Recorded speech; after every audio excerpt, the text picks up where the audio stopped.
let's discuss the number of items that we have in our kit that are containers and how we can use them as such. We'll talk about some improvised containers today. I'm going to show you a really neat trick with some duct tape today as well. I'll go with.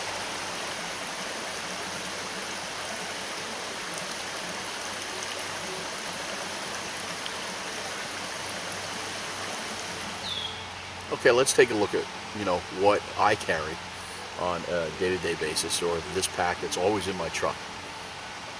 I put this pack together and I'm trying it out, seeing how I like to carry this amount of gear.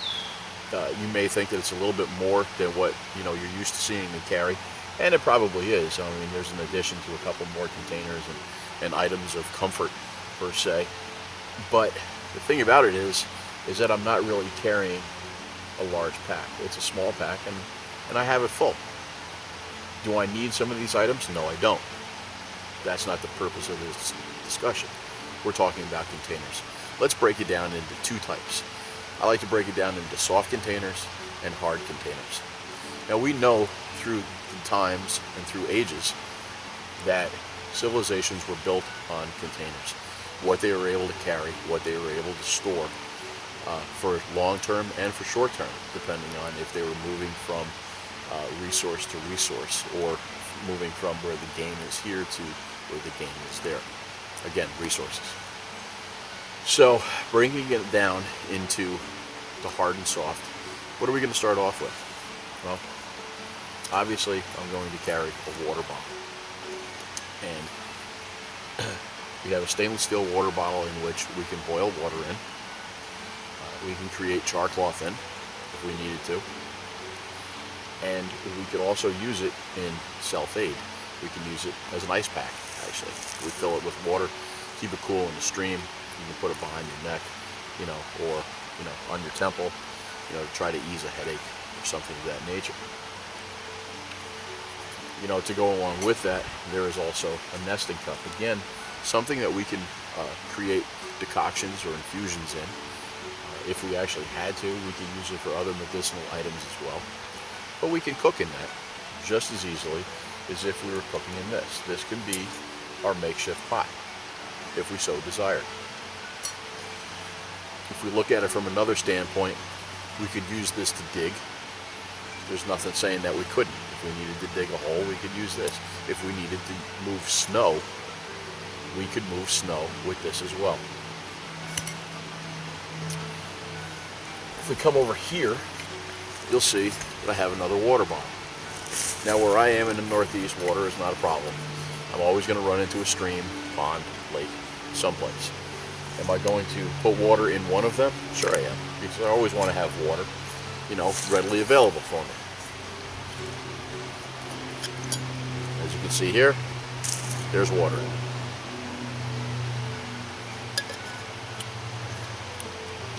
If I was going to travel at distance and I needed more water, I could fill this up. But for the time being, it's a container, right? It doesn't have to hold water. So what did I put in here? Well, here's some foodstuffs. Here's an energy bar,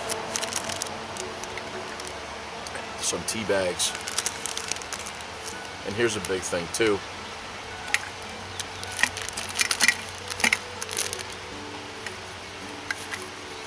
Bouillon, some more tea bags.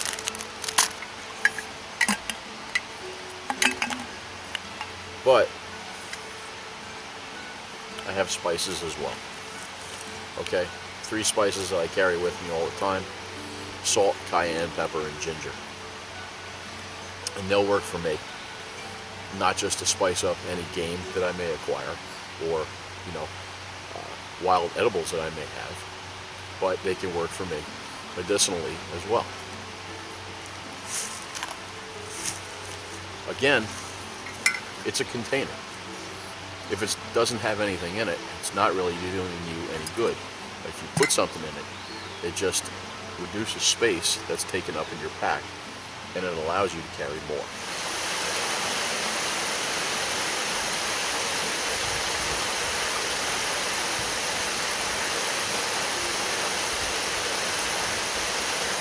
as you see here, this is the stove, the bottle stove, that you can use with a bottle. Well, not only does it work for that, but you could also use it as a strainer. So look here, you can see all the holes. So if you have edibles in there and you need to wash the edibles off, well, why not just put them in there and use this as a strainer? Wash them off. There you go. Another thing that you could also do with this, if you really wanted to, and this will go in with the other stove that I had here on the bush pot, is if I decided to boil water on the ground, if you take your bottle stove and actually put it over the top, you can put it over the top this way, or you can put it over the top that way. The steam from the water will actually steam whatever you're cooking. So if you want to steam early season cattail shoots, you can steam them. If you want to steam Jerusalem artichoke, you can steam that as well. All right, if you wanted to wilt dandelion and eat it that way and create it basically with spinach, you can do that as well. Same thing with wild lettuce.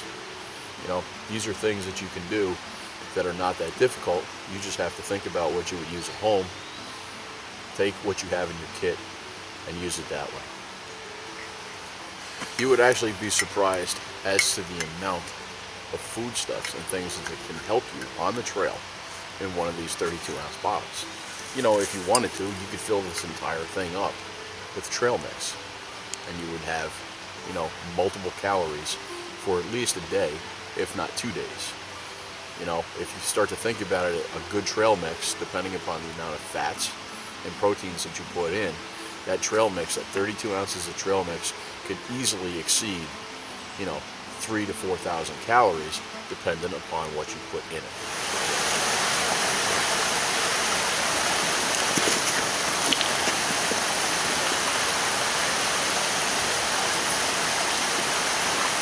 Hey guys, here's a quick little tracking tip for you. If you remember from the first video, we talked about dog tracks. We talked about the fact that they had 4 toes. We always saw the claws, except for the case of the gray fox, which had semi-retractable claws, which allowed it to climb trees. And the track itself was longer than it was wide, so it gave the impression of almost being in a rectangle shape. Now, if you take a look at the track that I just drew on the ground for you, there are some similarities between a cat track and a dog track, but there's a whole host of differences. Let's take a look at that track now. So as you can see on a cat track, okay, we have 4 toes that are going to be showing. Notice the absence of claws. No claws will show on a cat track because they have retractable claws. You're going to have asymmetrical toes, which means they're not all the same size. They almost have the appearance of a teardrop. As you can see here, it's going to be wider than it is towards the claw.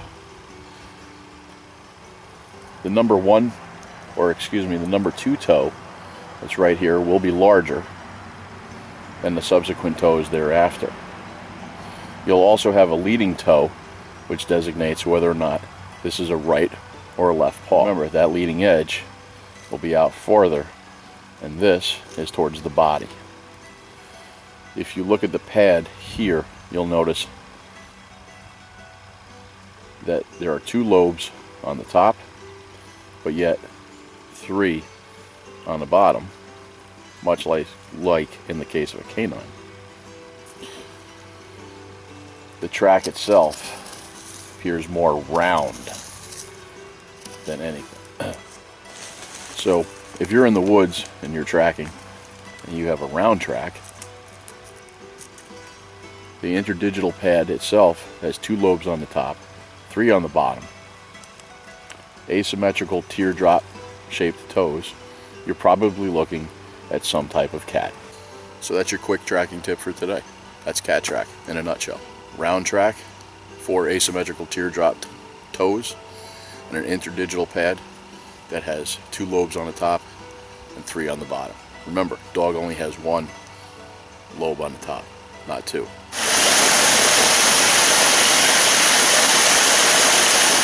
Moving along, You know, I have a 21st century long hunter type bowl. Okay, it's made from plastic and wood product, and this works well as a dish or a bowl. You could actually, it's as well made as this is, you could use this to dig as well too. And I would not have a problem with using that to remove dirt, to remove snow, things of that nature. You know, I have the companion cup to go along with it. This is more for nostalgic purposes, I guess. I kind of like the design. You know, I actually did get a wooden one, but I use that for my 18th century stuff. So I use this for modern times as well. Now, let's move on to the big jammy. I'm carrying a bush pot now too. Bush pot allows me to boil more water or to prepare more foodstuffs or have a larger capacity. It makes it a little bit easier. Again, you know, you have a stove that you can get with this. It accompanies it, and again, you could use it as a strainer. You could use it for steaming, okay, or you can actually just carry things that you need to back to camp. If you want to just take this out, go out and collect, you're pretty good to go. Well, again, it's a container. It takes up a lot of space when it's in my pack. Well, what do? I use it to its advantage. Again, you know, what am I carrying in here? You know, extra stick of fat wood and some cordage. Bungee cord. Paracord. You know, that's a nice place to put your, if I can open this up, there we go. Your nice candle lantern. You know, something of that nature. Holds it in there nice, keeps it safe, and protects it. More paracord, bandana, some pine pitch, and then some duct tape. Again, all these things are usually what I carry. They're just in a different vessel. I put them in the pack, and it has no problem. Can you dig with the bush pot? Sure you can. You know, it's pretty stout, it's hefty, and it'll do its job, whatever job that you need it to do, whether it be cooking, whether it be collecting water. You know, hygiene. Let's talk about hygiene. You know, you get a little bit more bang for your buck here when you have something of this nature to give you more water, you know, to wash up, do whatever you need to do. So, those are pretty much the hard containers that we have in our kit. And you're going to have maybe one, maybe two, maybe you might have all these. It doesn't matter. It all depends, again, when you design your kit, what you feel like carrying, the risk and benefit of it. You know, is it going to be too heavy and it's going to slow you down? If you're looking to make time as you're moving, then maybe you don't want to carry this much stuff. You want to carry less. But if you're meandering and you're just taking a scout and you're not really in any hurry, you don't care about how much time you make or how much ground you cover, carry something a little bit extra. Who knows? That's up to you. I'm not here to try to dissuade you anyway. I'm trying to show you what I'm doing and the things that I'm doing and thinking about with my pack. Also remember, when carrying a bush pot, just remember that you can transfer things around any way that you see fit. If you wanted to take the bush pot and fill that with your rations for however long you're going to be out there, then so be it. And you can do that. And you can put other things in this container as well. Or you can stuff them down in the bottom of your pack. Again, it's all how you pack. You know, movers are great for that. And they start to finagle things, and they put things here and they put things there because they try to maximize the small amount of space that they have. And that's exactly what you want to do too when you're thinking about these things, devising your kit and how you're using it.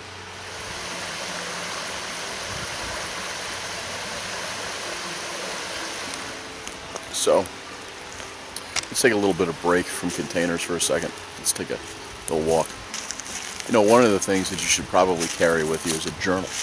And a journal in itself is going to help you while you're out in the woods. That journal can actually help you in that situation by taking your mind off of things and actually being able to help you review in your mind things that you're going to need to do. It's going to help you in your survival priorities. It's going to help you where resources are dependent upon the area that you're in. It's going to give you tools to make. It's going to give you trap sets in your head. And it's going to remind you of all these things. You sit down, you take a little time, and you look at these things. Carry a notebook, carry a journal, mark some things down. It'll help you in the end.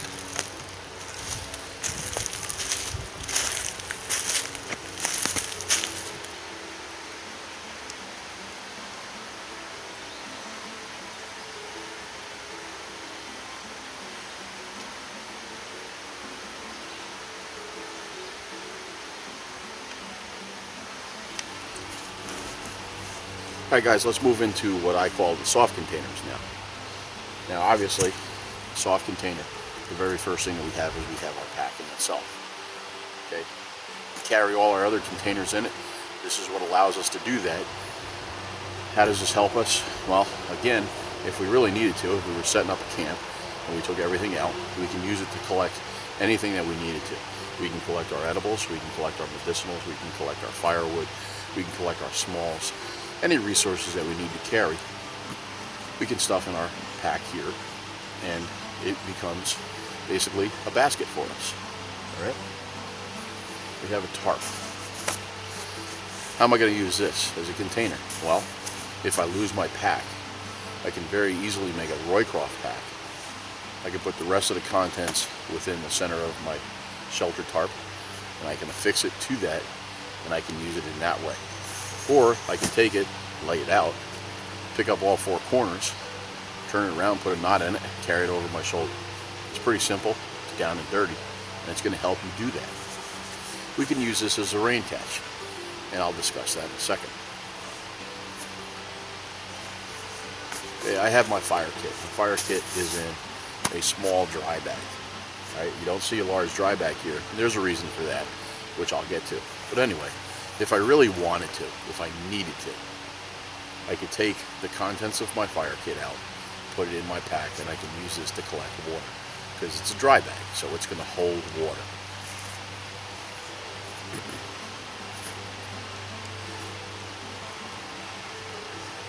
Bandanas, alright? You always see your bandanas. Again, these come in handy. They become basically a makeshift bag, alright? Put your contents in the center, pull up the corners, and again, you can use it to carry items. You always see the old pictures of the hobos, and they put all their possessions in their bandana, and they tie it to a stick, and they throw it up over the top of your shoulder. Why? Because it works, and it's there, and you have it. In addition to that, you carry a browse bag. Okay? It's nothing more than an old pillowcase. What could you use it for? Obviously, we can use it to collect items, but we can also use it as a pillow. If we stuff it and line it with leaves, debris, soft debris, we can turn it up, tie it in a knot, and we got a place to rest our head at night. So, nothing new with a browse bag as well. Again, if I needed to, I could put the contents of my pack in here as well, and use this to carry it as well. Put it on a Roycroft pack, same thing. Again, it's not really difficult to think about the things that you can use these things for. It's just a matter of applying the knowledge that you have, and the knowledge that you have in your head, and the resources that you're left with at a given time. Hey guys, here's another gimme for you. Remember in the last video we talked about dogbane being applicable for making primitive cordage.